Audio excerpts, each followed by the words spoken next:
General, nós nos solidarizamos aqui em relação ao atentado que sofreu Jair Bolsonaro, as nossas solidariedades à família de Jair Bolsonaro, aos companheiros de partido, como o senhor também, de Jair Bolsonaro. Lamentamos profundamente um episódio como esse. Boa noite ao senhor. Boa noite, Heraldo, boa noite a todos, boa noite àqueles que estão acompanhando. Realmente, é mais do que um atentado ao Bolsonaro, é um atentado à nossa democracia. Mas o que eu quero destacar é que hoje é 7 de setembro, dia da união de todos os brasileiros, dia da nossa independência. E é essa a mensagem que a equipe que trabalha com o deputado Bolsonaro deseja passar ao nosso país. Eu já passo ao Fernando Gabeira, que tem a primeira questão ao senhor. General, uma das virtudes dessa nossa série é tentar entender como os candidatos a vice se comportariam na eventualidade de substituírem o candidato. Mas essa campanha é tão confusa que, às vezes, essa eventualidade vem mais cedo. Ontem estivemos aqui com um candidato a vice que vai ocupar a cabeça de chapa na semana que vem. E agora estamos diante do senhor, que terá mais ou menos, digamos, 10, 15 dias da campanha em que estará praticamente sozinho em relação ao candidato principal. E eu pergunto ao senhor, como a campanha vai integrar esse acontecimento, como ela vai elaborar esse acontecimento e qual será o tom dela daqui para frente? E como será a divisão das tarefas? Muito bem, Gabeira. Nós estamos trabalhando com 3 vetores, né? O primeiro vetor era, obviamente, a recuperação da saúde do Bolsonaro. A partir do momento que ele está no Hospital Albert Einstein, após o extraordinário trabalho feito lá em Juiz de Fora, nós estamos controlando esse aspecto.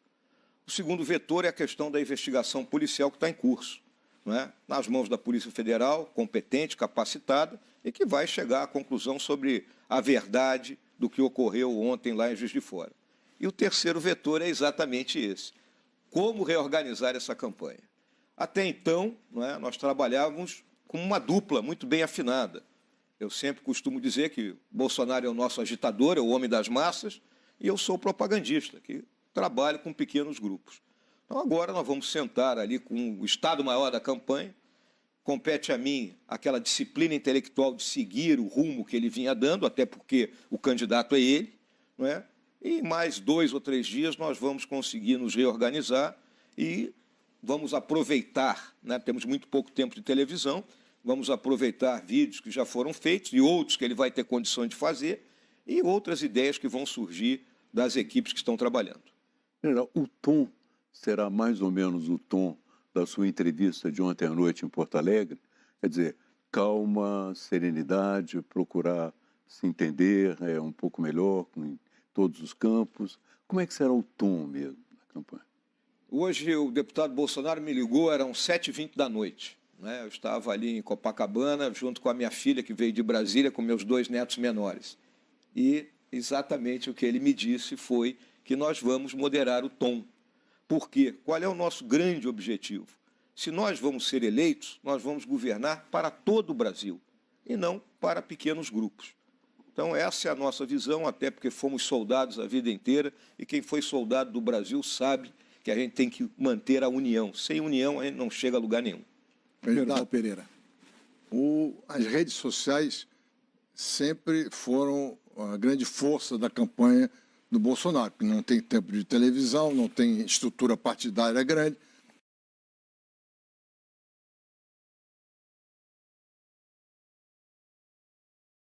Sabendo que nas redes sociais a maior parte das mensagens das campanhas é incontrolável. A maior parte não depende diretamente de uma ordem de alguém. Tem militantes espalhados. O senhor tem condição de controlar essa militância para não deixar que o tom da campanha nas redes sociais seja um tom agressivo? A gente não tem condições de controlar 100% disso aí, não é, Merval? Isso é uma realidade. Agora, nós estamos difundindo pequenos vídeos, né? Eu mesmo já fiz uns 2 ou 3, né? Mandando o pessoal, né? Vamos raciocinar, vamos focar. Qual é o nosso foco? O nosso foco é difundir as ideias do Bolsonaro, as nossas ideias de campanha, nossas propostas para o país, que é o que eu considero fundamental numa campanha, em vez de ficar todo mundo se atirando abaixo da linha da cintura, como já estava meio que ocorrendo, e que acaba levando a incidentes dessa natureza.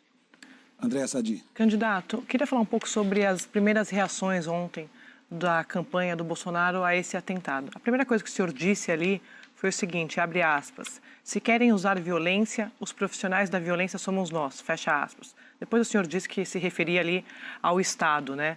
Mas o Bibiano, que é o presidente do PSL, um dos principais coordenadores da campanha do Bolsonaro, disse à Folha ontem o seguinte, abre aspas, agora é guerra, fecha aspas. O que está valendo? Agora não é hora de apaziguar os ânimos? De fato, com qual dessas declarações a gente deve ficar em relação à campanha de vocês? O normal que acontece, né, quando ocorre um acidente, né, dessa natureza, um incidente traumático, né, a pessoa tem que ter muita calma, né, aquela velha frase aí, muita calma nessa hora. E realmente, né, se subiu um pouco o tom, mas depois, atenção gente, vamos baixar o tom, porque não é caso de guerra, né? E, como eu disse aqui, a investigação do assunto é responsabilidade da Polícia Federal. Que a polícia descobrir, que se leve ao devido processo legal, que se julgue e se condene, se for o caso. Mas que tipo de trabalho o comando da campanha está fazendo nesse momento para ir em direção disso que o senhor está falando? É exatamente o que eu respondi ao Merval, né? Nós estamos lançando esses pequenos vídeos, fazendo contato com aquilo que a gente pode chamar dos nossos cabeças de chave nos diferentes estados e passando a palavra de ordem. Atenção, reduzir as tensões. Não adianta haver o confronto nesse momento, que não faz bem a ninguém e é péssimo para o país. General, o senhor disse que pouco tempo atrás o senhor falou por telefone com o candidato Bolsonaro. Como é que ele estava? Como é que foi esse diálogo? Ele me ligou, quem ligou foi o filho dele, o Carlos, né? Colocou no Viva Voz e que ele gostaria de transmitir algumas ideias para mim a respeito dessa entrevista que iria ocorrer. Até porque eu sou meio neófito nos assuntos, né? E ele precisava me orientar, né? Então, foi uma conversa rápida e principalmente nesse tom, né? De não exacerbar, né, a questão que está ocorrendo. Miriam Leitão. Candidato, a campanha de Bolsonaro, a campanha do senhor, sempre defendeu o porte de armas, o direito da população ter armas. Mas isso aí não tiraria do Estado o monopólio da força? Isso aí não é uma forma de dizer que cada um se vire sozinho? Essa questão, como sempre, né, Miriam, é uma questão polêmica, né? Ninguém é dono da verdade nesse papel. A nossa visão é que não é simplesmente jogar fuzil e pistola para cima, cada um pega e sai portando arma. É a pessoa ter o direito de portar a sua arma, ou seja, vai ser submetida a um teste psicotécnico, não é? Vai ter que fazer prova de tiro e aí ela vai portar a sua arma desde que queira. Eu até comparo, pode ser uma comparação exagerada, vamos dizer assim, não é? Mas os acidentes de trânsito matam quase tanto quanto os homicídios no país. E ninguém proíbe de vender carro, muito menos estão preocupados da forma como os nossos motoristas estão sendo formados, e a gente vê desastres ocorrerem à noite e dia, finais de semana, não é? Problemas graves. Pode ser acha que resolve? Pode ser uma comparação exagerada, Miriam, mas o que eu julgo é o seguinte, o que o Bolsonaro coloca é a liberdade de você escolher, quer ou não ter uma arma. E em que isso aí vai resolver o problema?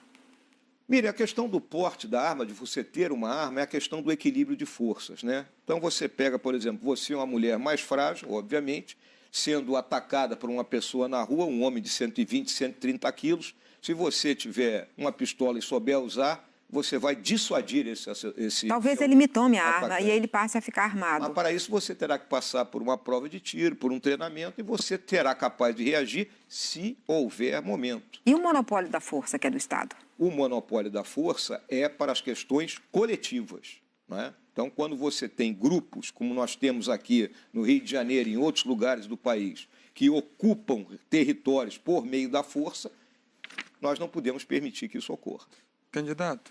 Gerson Camarote. O senhor não foi a primeira opção do candidato Jair Bolsonaro para a chapa. Pelo contrário, várias outras opções estavam na frente. Poderia citar, por exemplo, o senador Magno Malta, o general Heleno, a Janaína Pascoal, jurista, o príncipe, o Luiz Felipe Orleans e Bragança. Diante disso, acabou ficando uma chapa de 2 militares. E aí eu lhe pergunto, o filho do deputado Bolsonaro, também deputado Eduardo, quando defendeu o seu nome, disse o seguinte: o vice precisava ser alguém que não compense correr atrás de um impeachment. E acrescentou: sempre aconselhei o meu pai, tem que botar um cara faca na caveira para ser vice. O senhor concorda com isso? O que ele quis falar com essa... tem que ser um vice faca na caveira?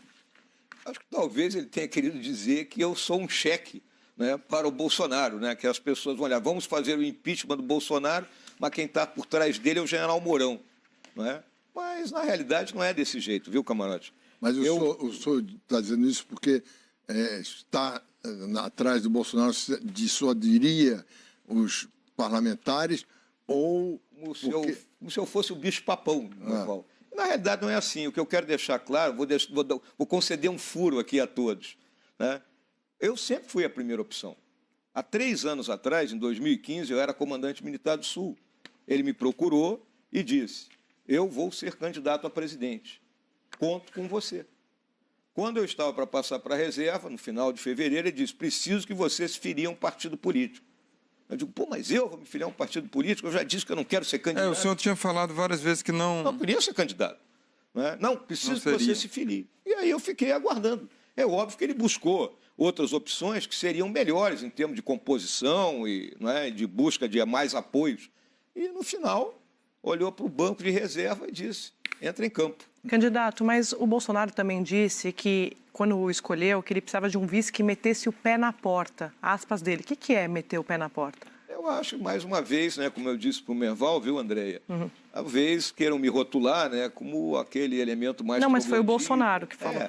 Mas o Bolsonaro me conhece bem, ele sabe bem como é que eu ajo, né? Eu acho que todos têm visto aí, nos últimos tempos, a forma como eu tenho conduzido as coisas. Eu acho que comigo ele tem uma tranquilidade, ele tem uma pessoa que o respeita, pelas coisas que ele tem feito e que comunga praticamente com quase a totalidade das ideias dele. Merval. Candidato, o senhor no ano passado estava na ativa, falando para um grupo de militares, afirmou a seguinte coisa, aspas: os poderes terão que buscar solução. Se não conseguirem, chegará a hora que nós teremos que impor uma solução. Depois o senhor explicou que só se houvesse uma situação de caos no país. Mas que solução seria essa que os militares imporiam fora da Constituição? A Constituição já prevê estado de sítio, estado de emergência, aprovado pelo Congresso. E o senhor acabou de revelar que, ao dizer essa frase, o senhor já tinha sido convidado para entrar na política. Esse convite teve algum peso nessa sua declaração? Julgo que não. Essa declaração, Merval, foi respondendo uma pergunta hipotética numa palestra na loja maçônica lá em Brasília, realizada em setembro do ano passado. Aí o perguntador até meio que se enrolou, invocou o artigo 142, Eu também não estava bem preparado para responder a pergunta naquele momento, já era o último lance do debate, mas ficou aquela ideia de que eu estava pregando um golpe militar. Essa foi a ideia que foi passada. E eu, em nenhum momento, preguei golpe militar. É uma questão de... Quando você olha a missão constitucional das forças, tem uma missão que eu considero que ela é uma coisa... Como é que interpretar isso? Que é a tal da garantia dos poderes constitucionais. Como é que a gente garante os poderes constitucionais? Mantendo a estabilidade. E se um poder não consegue mais cumprir a sua finalidade, o que nós fazemos? Então, é uma discussão que nós temos tido aí ao longo dos tempos, porque está escrito na Constituição. Mas o senhor, então, admite que as Forças Armadas podem intervir se julgarem que um poder está inerte ou está em perigo? Eu vou colocar aqui para ti, Merval. Eu vejo que o Brasil tem 4 objetivos nacionais permanentes: integridade do território, integridade do patrimônio, democracia e paz social. Quando você fala em integridade do território, integridade do patrimônio, é defesa da pátria.